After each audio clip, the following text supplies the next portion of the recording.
Peace and love to my Mount Moriah Youth Ministry family. This is Minister TB, and once again, I come back at you with another church school video, youth church virtual video, and I am excited about it. As we discussed last week, we are all throughout the month of Black History Month this February discussing this topic: freedom fighters and the Bible. Freedom fighters and the Bible. And family, I'm excited about it. Last week, we talked about how this demon possessed man saw Jesus. He was so strong and yet fought through his struggle to break every chain that was against him, and yet even coming to Jesus, still in his not in his right mind, was able to become free from the mindset that kept him from being free, because that's simply what Jesus does. And yet again, on this week in this video, we have another case, another instance where there is a person who is really not understanding what it means to be free, what it means to be free in Christ, free because you have been touched, you have been healed, you have been saved by Jesus Christ. It's this woman called the Samaritan woman. The Samaritan woman is what we call her because the Bible gives no name. And we come to this story where Jesus talks to her at the water well, at Jacob's well, actually, in John chapter 4. Jesus is really tired, and Jesus has been working and walking on his journey. And the Bible literally says Jesus sits down at the well. You guys have to know that the water well, Jacob's well, in Samaria, the place where they are, is a public place.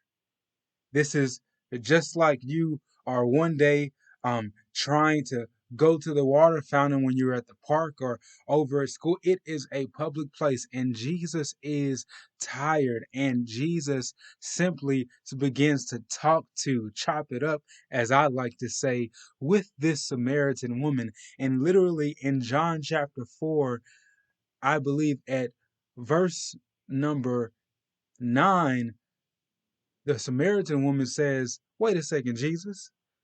I'm a Samaritan woman and you are a Jew." She says this because Jesus, as a Jew, by the law and by what the society says, is not supposed to talk to this woman. Why? Because one, she is a woman, and two, she is from Samaria. She is a Samaritan woman, and Jesus is not supposed to associate with her, so society tells them. But Jesus says, wait, sis.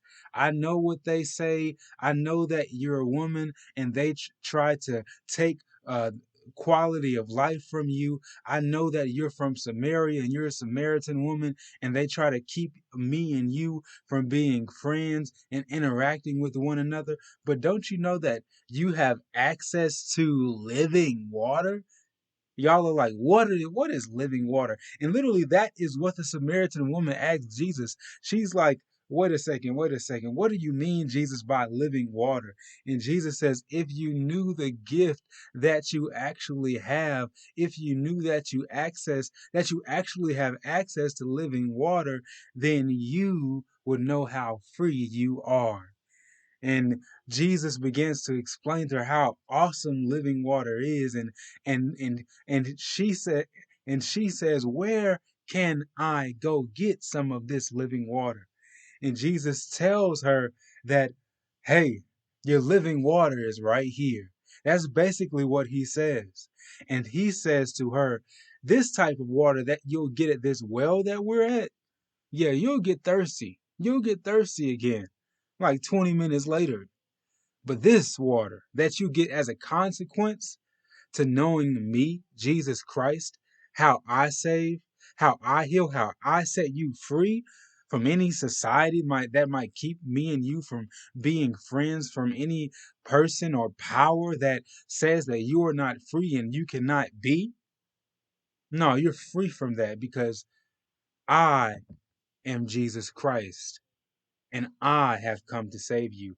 I have come to set you free. And we ought to know that there is nothing in this world, nothing in the public, nothing in our private lives that can keep us from the freedom that Christ wants for us.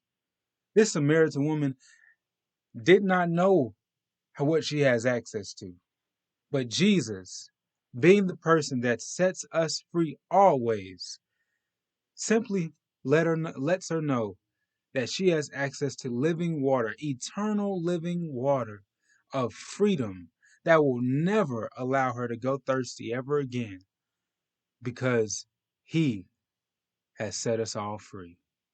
Peace, y'all. Be free.